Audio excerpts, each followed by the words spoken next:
Hello people, this is your channel CATV and in this video we are going to do the very important chapter जो है corporate restructuring in the sense कि हम amalgamation हम पढ़ने वाले हैं। इस चैप्टर में बहुत सारे दूसरे टॉपिक भी है, जैसे डीमर्जर है, फिर इंट्रिंसिक वैल्यू का कैलकुलेशन है, बायबैक ऑफ शेयर्स है, ये सब भी है। इंटरनल रिकन्स्ट्रक्शन तक के क्वेश्चन है तो हम वो भी देखेंगे। ठीक है, तो ये चैप्टर अपने आप में एक बड़ा चैप्टर है और ऑब्वियस सी बात है इसमें से 16 नंबर का एक क्वेश्चन आता ही है। क्वेश्चन 2 या क्वेश्चन 3 इसका होता है। तो हम क्या करेंगे कि इंस्टेड ऑफ फुल फ्लेज इसको करने के, कि ऑब्वियस सी बात है कि वो बोरिंग होने ही वाला है। तो ऐसे केस में जो है हम छोटे छोटे वीडियोस बनाएंगे जहाँ पे हम जो है हर एक क्वेश्चन एक दो क्वेश्चन करते रहेंगे। तो इस वीडियो में मैं आपको बेसिक के कुछ एग्जाम्पल दूंगा, देन इसके बाद जो है हम पहला क्वेश्चन जो है क्वेश्चन नंबर 5, ये क्वेश्चन नंबर 5 करेंगे। एक ब्रीफ इंट्रो होगा जहाँ पे वो इंट्रो बहुत ज़रूरी है समझना। उसमें 2 एग्जाम्पल देंगे, वो 2 एग्जाम्पल जो है बहुत ज़रूरी है समझना। उससे जो है आप क्वेश्चन नंबर 5 उसकी हेल्प से, मतलब वो एक बेसिस है, वो एक बेस है, उससे जो है हम क्वेश्चन नंबर 5 ईजी तरीके से कर लेंगे। राइट, तो देखो सबसे पहले अमेलगमेशन में जो है हमको बैलेंस शीट तो बनानी ही रहती है रीस्ट्रक्चर अमेलगमेटेड कंपनी की। तो ऐसे केस में जो है वो बैलेंस शीट इंस्टेड ऑफ वो शेड्यूल 3 की बैलेंस शीट की जगह हम टी शेप की बैलेंस शीट बनाएंगे, ताकि हमको जो है समझ में आए कि एक तरीके कि किस तरीके से अकाउंटिंग होती है। हावेवर कायदे से बैलेंस शीट बनानी चाहिए शेड्यूल 3 वाली, तो ठीक है। अगर आपको टी शेप की बैलेंस शीट से एक बार समझ में आ गया कि कैसे क्या पोस्टिंग होती है, किस तरीके से बैलेंस टैली होते, तो ठीक है। आपको एक अरेंजमेंट ठीक करना रहेगा बैलेंस शीट में। अगर आपको फिगर पुट करते आ गए तो एक बैलेंस शीट का अरेंजमेंट जो है, जो शेड्यूल 3 में दूसरा अरेंजमेंट रहता है, उस अरेंजमेंट के अकॉर्डिंगली आप जो है उसको प्लेस कर देना। राइट, अब शेड्यूल 3 के जो आइटम्स है, लाइन आइटम्स जो बोलते हैं, इनको याद करने का एक अलग एक निमोनिक था। तो वो जो है शेड्यूल 3 को समझाने के लिए सेपरेट एक वीडियो तो बना देंगे। उसमें जो है शेड्यूल 3 की बातें होगी कि किस तरीके से जो है शेड्यूल 3 को हम याद कर सकते हैं। साथ ही साथ जो है अभी अपन अमेलगमेशन के कुछ बेसिक के एग्जाम्पल देखते हैं और जो है हम इसके बेसिस पे एक क्वेश्चन करते हैं। ठीक है, तो अब बिना किसी देरी के अब हम स्टार्ट करते हैं। देखो सबसे पहले एग्जाम्पल में लूँगा, मैं 2 कंपनी का एग्जाम्पल लूँगा। 1 सेकेंड। एक कंपनी एक्वायरर कंपनी और एक कंपनी वेंडर कंपनी। अब एक एक्वायरर कंपनी जिसको वेंडर कंपनी को लेना है, ठीक है। तो ऐसे केस में एक्वायरर कंपनी का अपना एक बिजनेस चल रहा है, उसकी बैलेंस शीट है।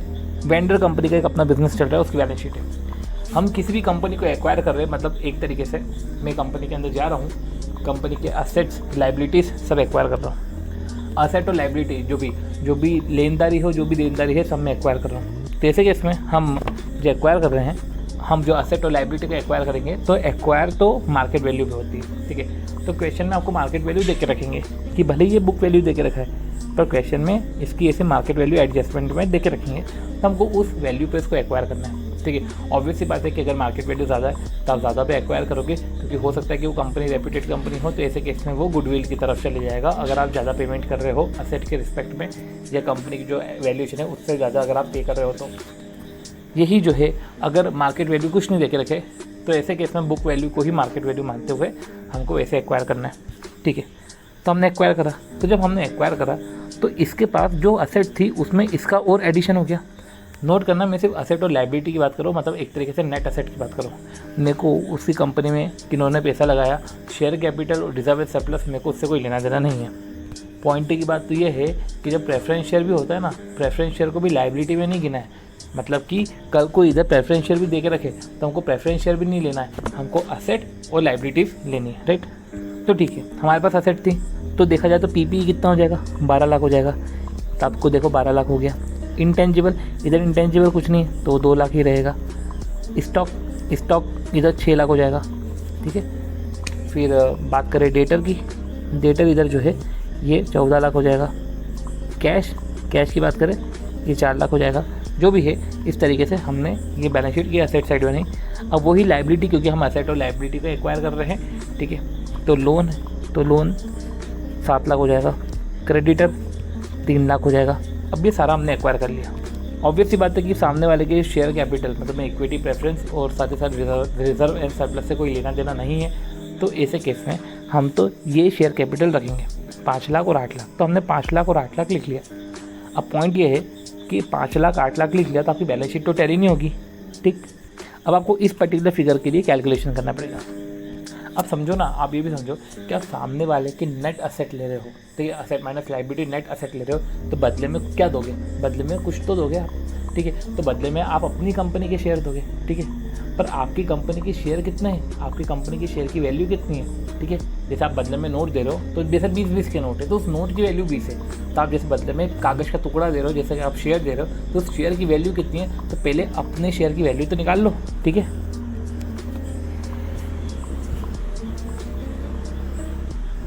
तो देखो अब हम अपने शेयर की वैल्यू निकालेंगे, ठीक है। अब हम पे करेंगे, तो पे करेंगे तो क्या लिखा हुआ है केस 1 में, पहले केस की बात करो कि जो हम पीसी जो परचेस कंसिडरेशन है, ऑब्वियसली बात है कि मैंने आपसे परचेस किया है तो मैं कुछ कंसिडरेशन पे करूँगा।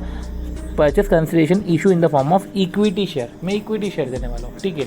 और एट इंट्रिंसिक वैल्यू, ऑब्वियसली बात है कि इक्विटी शेयर दूंगा in the form of equity share, और in the form of equity share at intrinsic value. तो इंट्रिंसिक वैल्यू क्या भाई, इक्विटी शेयर की जो वैल्यू है net asset value per share, उस मतलब कि एक नोट जैसे 20 रुपये का, तो इक्विटी शेयर की एक मेरे को वैल्यू निकालनी है, ठीक है। उस वैल्यू पे मैं दूंगा और मैं मेरे शेयर दूंगा। ऑब्वियसली बात है कि मैं आपसे कुछ ले रहा हूँ तो मैं मेरे शेयर दूंगा, ठीक है। जैसे मैं मेरे नोट दूंगा कोई सामान खरीदने के लिए, तो वैसे मैं मेरे शेयर दूंगा, ठीक है। तो जब मैं मेरे शेयर दूंगा तो एक तरीके से मेरे शेयर इशू करें, और शेयर इशू करें तो एक तरीके से शेयर बढ़ेगा, ठीक है। तो अभी अपन ये समझते हैं कि मेरे शेयर की, मेरे नोट की वैल्यू कितनी है। तो चलो पहले इसी कंपनी की असेट की वैल्यू देखो, ठीक है। तो देखो या तो असेट में से लायबिलिटी माइनस कर लो, या तो शेयर कैपिटल में रिजर्व एंड सरप्लस ऐड करो, जो होता है 5 lakh plus 8 lakh 13 lakh divide by 10, sorry 13 lakh जो है 13 लाख वैल्यू है, राइट। हमको ये तो 10 रुपये जो देख रखा है तो पेड अप वैल्यू, हमको तो इंट्रिंसिक वैल्यू निकालनी कि 13 लाख है, तो 13 लाख डिवाइड बाय आप करोगे 50,000। तो एक तरीके से जो आपके नोट की वैल्यू है वो 26 रुपये है।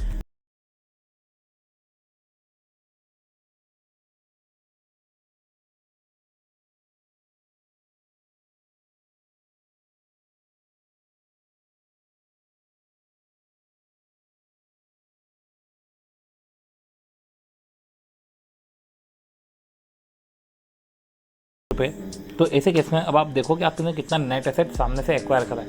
अभी आपने अपने नोट की वैल्यू निकाल दी 26 रुपये। तो आप देखो आपने कितने में एक्वायर करा, ठीक है। नेट एसेट कितना एक्वायर करा, तो निकालो इनका नेट एसेट, ठीक है। 7 6 13 14, 14 में से 4 माइनस करो, 10 लाख आया।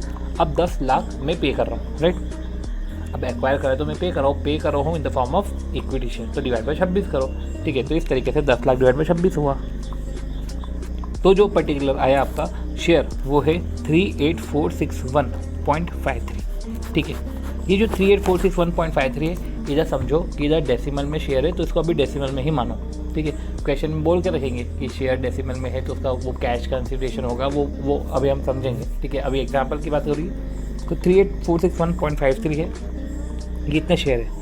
अब ये जो शेयर है बनती बात है इसका पेड अप वैल्यू, मतलब कि उसकी शेयर की वैल्यू रहेगी 38461.53 तो इंटू 10 के 384,615, और फिर मैं 16 से मल्टीप्लाई किया क्योंकि मैं इतने शेयर इशू करो 26 के 10, तो हमारी पेड अप वैल्यू है, तो ये पेड अप वैल्यू और 16 रुपये जो है, एक तरीके से आप मान लो कि 10 लाख में से इतना माइनस कर दो, बचा हुआ वैल्यू जो है ये हमारा रिजर्व एंड सरप्लस है।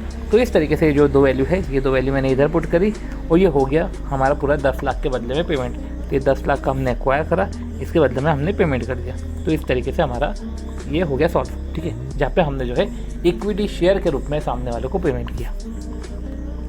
अब पॉइंट ये है कि इधर तो हमने कट टू कट पे किया, जितनी वैल्यू थी उतने के हिसाब से पेमेंट किया। हो सकता है कि हमने ज़्यादा पे करा हो, जैसे कि पीसी डिस्चार्ज किया 12.5 लाख। अब ऐसे केस में अगर आप 12.5 लाख पे कर रहे हो, वो 12.5 लाख जो पे कर रहे हो उसमें वही है कि 26 से डिवाइड करके आप उससे शेयर इशू करोगे,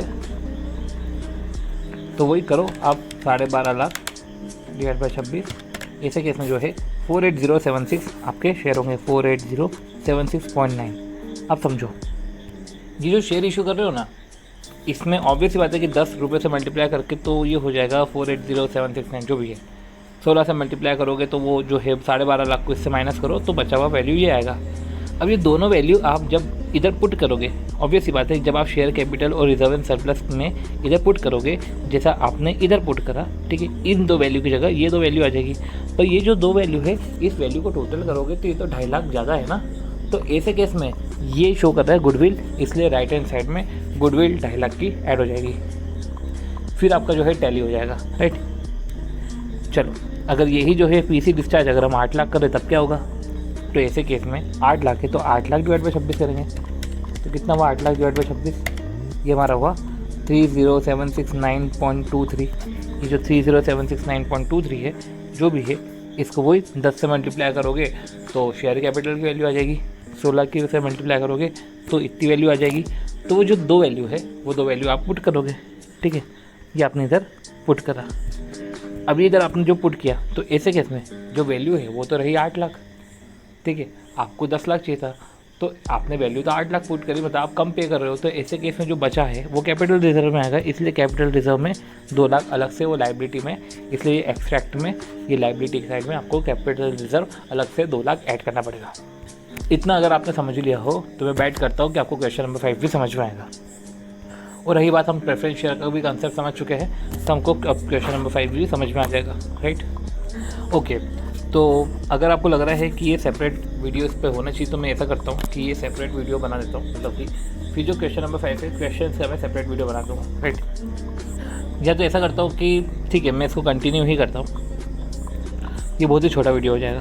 खैर, तो क्वेश्चन नंबर 5, ठीक है, मतलब कि ये वीडियो बोलने का तो वीडियो हो जाएगा, बट इसमें ऐसा है कि फिर यही मैं ऐसा करता हूँ, फिर या तो सही रहेगा कि कंसेप्ट है वो कंसेप्ट के साथ एक क्वेश्चन भी ऐड कर देता हूँ कि वहीं के वहीं कंसेप्ट भी समझ में आ गया, साथ ही साथ क्वेश्चन भी देख लिया, ठीक है। चलो वेल, क्वेश्चन नंबर 5 चालू करते हैं, जहाँ पे ए लिमिटेड एंड बी लिमिटेड जो अमेलगमेट हो रही है 1 अप्रैल 16 को, और ए बी बन के हो रही है सी। समझो, अभी हमने एक जो एग्जाम्पल लिया जिसमें एक्वायरर टारगेट को एक्वायर कर रही है और एक्वायरर की बैलेंस शीट में ऐड ऑन हो रहा है। इधर ये एक दूसरे को एक्वायर नहीं कर रहे, ये दोनों मिलके सी बना रहे। तो क्या, जैसे सी की बैलेंस शीट में ये दोनों घुस जाएंगे, जैसे एक्वायरर की बैलेंस शीट में टारगेट घुस रहा था, उसके नेट एसेट आ रहे थे, सी की बैलेंस शीट में ये दोनों, इन दोनों के एसेट घुसेंगे, ठीक है। तो new company C was form to take over the business of the existing companies. ये आपको पूरा दे के रखा है सी, ठीक है।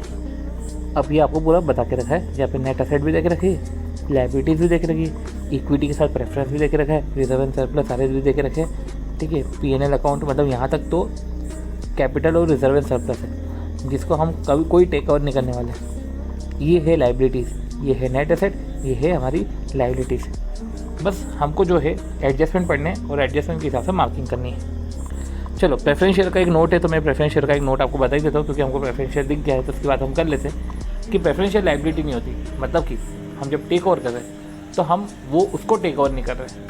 इसको ऐसा भी समझ सकते हैं कि जब हम हमारे शेयर्स के रूप में, हम शेयर्स के फॉर्म में जब हम सामने वाले को पेमेंट करेंगे तो पेमेंट हम एक तरीके से प्रेफरेंस शेयर को भी कर रहे हैं। और रही बात है कि जब हम इंट्रिंसिक वैल्यू निकालेंगे, जब हम हमारे शेयर की वैल्यू निकालेंगे, जब हम पीसी में इक्विटी शेयर की वैल्यू निकालेंगे, ऑब्वियस सी बात है कि तब भी हम प्रेफरेंस शेयर को नहीं लेंगे, क्योंकि हम तो पीसी निकाल रहे हैं, वो शेयर की वैल्यू निकाल रहे हैं, ठीक है। तो इसका प्रेफरेंस शेयर का आने का कोई मतलब ही नहीं है। तो प्रेफरेंस शेयर लेते समय भी नहीं और वैल्यूएशन करते समय भी नहीं आएगा, ठीक है। दोनों टाइम में नहीं है, मतलब एक तरीके से इंट्रिंसिक वैल्यू अगर हम कर रहे हैं तो नहीं आएगा। नहीं आएगा तो मतलब ये होता है इंट्रिंसिक वैल्यू जब हम निकाल रहे हैं तो हम प्रेफरेंस शेयर को माइनस करेंगे, क्योंकि हम जो है इंट्रिंसिक वैल्यू इक्विटी शेयर की निकाल रहे हैं, ठीक है। तो हम प्रेफरेंस शेयर को माइनस करेंगे। बट जब हम नेट एसेट को एक्वायर कर रहे हैं तब जो है हम प्रेफरेंस शेयर को माइनस नहीं करेंगे, ठीक है। तो हिंदी में दोनों का मतलब तो यही है कि हम प्रेफरेंस शेयर को इंक्लूड नहीं कर रहे हैं। पर देखा जाए मैथमेटिकली तो हम जब हम नेट एसेट कैलकुलेट कर रहे हैं तो हम प्रेफरेंस शेयर को माइनस नहीं करेंगे। इंट्रिंसिक वैल्यू निकालेंगे तो हम प्रेफरेंस शेयर को माइनस करेंगे। तो ऐसा है कि जब बैलेंस शीट बननी ही है, ठीक है, और बैलेंस शीट में सारे आइटम्स जाने ही हैं, तो ऐसा करो कि आप ये सारे आइटम्स को उतार लो सबसे पहले, जो कि इन्होंने भी करा है कि इन सारे आइटम्स को एटलीस्ट उतार लिया। वैल्यूएशन तो करते रहेंगे पर एटलीस्ट सारी कैटेगरी ऑफ आइटम्स उतार लो, ठीक है। अब चलो, पहला क्वेश्चन डिबेंचर्स के ऊपर है, जहाँ पे ये बोल रहे हैं कि जो 10% डिबेंचर होल्डर है, वो जो देख रखा है 10% डिबेंचर होल्डर है, ठीक है, of A and B are discharge, उसको सी ने पेमेंट किया, आर डिस्चार्ज बाय सी। अब वो पेमेंट क्यों करेंगे? ऑब्वियसली बात है, जो डिबेंचर होल्डर है तो उनको तो यही लगेगा कि यार मेरे पास तो ए और बी के डिबेंचर है। सी जब इसको एक्वायर कर रहा है तो डिबेंचर होल्डर को जो है सी जो है एक नए डिबेंचर इशू करेगी ए और बी के बदले में। यही उन्होंने किया है कि जो ए और बी के डिबेंचर थे डिस्चार्ज कर रहे सी ने, इशूइंग सच नंबर, ये नहीं बताया कितना, issuing such number of its 15% debenture, मतलब कि हम कुछ नंबर्स के 15% डिबेंचर देंगे। 10% डिबेंचर होल्डर के बदले में डिबेंचर होल्डर्स को हम कुछ नंबर्स के 15% के डिबेंचर देंगे, मतलब उतने नंबर देंगे so as to maintain same amount of interest, ताकि जो है सेम अमाउंट ऑफ इंटरेस्ट रहे, इंटरेस्ट का अमाउंट सेम रहे। इन द सेंस कि अभी जो डिवेंचर होल्डर है ए एंड बी लिमिटेड, इनको इंटरेस्ट कितना जा रहा है 10% के हिसाब से देखें तो इनको जा रहा है 6 लाख और 3 लाख। ये 6 लाख और 3 लाख मेंटेन रहे उतने हम डिवेंचर इशू कर देंगे। तो यही जो 6 लाख है, 6 लाख डिवाइड बाय 15% कर दो, ये हो गया 40। तो हम जो है 40 लाख के डिवेंचर दे देंगे। यही जो 30 है, यही जो 30 लाख है, ये जो 30 लाख है 10% 3 लाख हुआ, 3 लाख डिवाइड बाई 15% करो तो इस तरीके से 20 लाख आया। और इस तरीके से जो है डिवेंचर्स की वैल्यू आ गई। और ये जो डिवेंचर्स है अब आप जो है 60-30 की जगह 40-20 करो, ठीक है। ये 15% से 40-20 हुआ। फिर बताती है कि जो प्रेफरेंस शेयर्स है, preference share holder of 2 companies are issued. अब देखो प्रेफरेंस शेयर होल्डर है ना, ये जो 2 कंपनीज, इनको इशू कर रहे हैं, सी जो इशू कर रही है इक्विवेलेंट नंबर, ऊपर सच नंबर बोला था, ठीक है, इतने इशू कर रहे थे ताकि सेम रेट ऑफ इंटरेस्ट हो। इधर बोल रहे इक्विवेलेंट नंबर, ठीक है। तो equivalent number of 15% preference share at a price of 150, और प्राइस क्या रहेगी 150। अब जब इक्विवेलेंट नंबर बोला है तो ऐसे कितना नंबर देखो ना, ये 3 लाख होंगे या 2 लाख होगा, तो 3 लाख शेयर और 2 लाख शेयर 150 की प्राइस पे बनती बात है। 100 का प्राइस नहीं होगा, 150 का प्राइस होगा। तो जब 100 की प्राइस को 150 पे इशू कर रहे हैं तो जो 50 है वो तो हमारा क्या हो गया, रिजर्व हो गया, ठीक है। तो ऐसे केस में जो ये 2 लाख है, 3 लाख है, इस पे 50 रुपये, ठीक है। तो 3 पे 50 रुपये, ये हो गया 150 लाख। 2 पे 50 रुपये, ये हो गया 100 लाख। तो जो 150 और 100 है जो इधर हमारे रिजर्व एंड सरप्लस में भी आएगा, ठीक है। वो इसलिए आएगा क्योंकि हम प्रेफरेंस को भी पेमेंट कर रहे हैं, तो वो भी इक्विटी वाले पोर्शन में आएगा, राइट। तो आप प्रेफरेंस को भी पेमेंट कर रहे हो, तो ये जो 100 और 150 और 100 है ये भी आ गया, राइट। और आप प्रेफरेंस को पे कर रहे हो तो 3 लाख और 2 लाख, ठीक है। ये 300 और 200 इसलिए लिखा हुआ है क्योंकि जो नंबर है वो 000 में, ठीक है। तो इस तरीके से थाउजेंड्स में इन द सेंस तब प्रेफरेंस भी हो गया, इनके जो रिजर्व भी हो गए। थर्ड क्या है, सी लिमिटेड इशू कर रहा है, क्या लिखा हुआ है। फिर आता है थर्ड पॉइंट जिसमें लिखा हुआ है कि सी लिमिटेड जो है, क्या लिखा हुआ है, 1 सेकेंड, ओके, हाँ, सी लिमिटेड विल इशू। अब सी लिमिटेड क्या इशू करेगा, 5 equity share for each equity share of A limited. ये जो हर शेयर है ना ए का, तो जो ए के 8 लाख शेयर है उस पे जो है 5 शेयर इशू करेंगे। And 4 equity share for each share of B. जो ईच शेयर है ना बी का 7.5 जो है, इस पे 4, तो 8 पे 5, इस पे 4, तो ये हो गया 40 शेयर, ये हो गया 30 शेयर, राइट। और शेयर इशू होंगे 30 रुपये पे, और फेस वैल्यू 10 है। तो देखो 40 शेयर एक तरीके से आप मान लो 40 लाख, ठीक है। और इधर जो है 30 लाख, तो 40 लाख पे 10 रुपये तो हो गया शेयर कैपिटल, तो क्या 400, जो बचे हुए 20 है, ठीक है, वो 20 हो गया रिजर्व एंड सरप्लस। तो आपका 400 हो गया 10, ठीक है, बचा हुआ जो 20 है मतलब 800 रिजर्व एंड सरप्लस हो गया। यही जो है 30 जब शेयर थे, ठीक है, मतलब एक तरीके से 30 लाख, तो 10 से मल्टीप्लाई करो तो 300 लाख हो गया अपना ना इक्विटी, और बचा हुआ 600 हो गया हमारा रिजर्व एंड सरप्लस। और इस तरीके से हमारा जो है इक्विटी शेयर वाला भी पोर्शन ओवर होता है। तो अब देखो अभी हमने क्या किया कि हमने सिर्फ ये नेचर लिखा था, सारे क्लासेस लिखे थे, फिर जो है इक्विटी और प्रेफरेंस के हिसाब से जो भी मिलता रह गया हमने जो है उसको करा। अब देखो इसके पहले वाले जो हम एग्जाम्पल पढ़ रहे थे उसमें हम इंट्रिंसिक वैल्यू भी निकाल रहे थे, पर इधर इंट्रिंसिक वैल्यू निकालने की जरूरत ही नहीं थी क्योंकि ये तो बता के रख रहे थे खुद ही कि हम इतने रुपये पे शेयर इशू कर रहे हैं। पहले तो हमको 26 रुपये निकालने पड़ गए थे, तो इधर तो हमको रुपये निकालने की भी ज़रूरत नहीं, ठीक है। अब देखो इन्वेस्टमेंट अलाउंस रिजर्व जो है मेंटेन करेंगे फॉर 4 मोर ईयर्स, तब आपकी ऑब्लिगेशन है तो आप मेंटेन करो, ठीक है। तो जैसे कि हम असेट और लाइबिलिटी ही टेक ओवर करते हैं, इन्वेस्टमेंट अलाउंस रिजर्व को भी हमको सेपरेटली दिखाना पड़ेगा। तो ये जो 50 और 50 100 हो जाते हैं, तो उसको सेपरेट तो बताने से गए, तो ये इन्वेस्टमेंट अलाउंस रिजर्व इस तरीके से 100 दिख जाएगा। तो इस तरीके से हमने सारी बातें करी। अब जो है हम बनती बात है कि हम नेट असेट भी जो है लेकर आ जाते हैं क्योंकि इसके अलावा कोई और नई चीज़ दे के रखी है, ठीक है। तो देखो इसमें ना एक चीज़ है, आप समझ जाओ कि अब जो नेट असेट निकाल रहे हैं, ठीक है, तो हम जो है ये असेट को लेंगे और असेट की सारी वैल्यूज़ को ऐड ऑन कर देंगे, जैसे इधर हमने ऐड ऑन करा, ठीक है, और जो है सबको ऐड ऑन करेंगे, ठीक है। वैसे लाइबिलिटीज़ है, इधर लाइबिलिटीज़ में हम सिंस डिवेंचर लिख चुके हैं तो हमको सिर्फ जो है ट्रेड पेबल लिखना है और हमने सब ऐड ऑन करा तो कायदे से हमें जो है बैलेंस शीट मैच हो जानी चाहिए।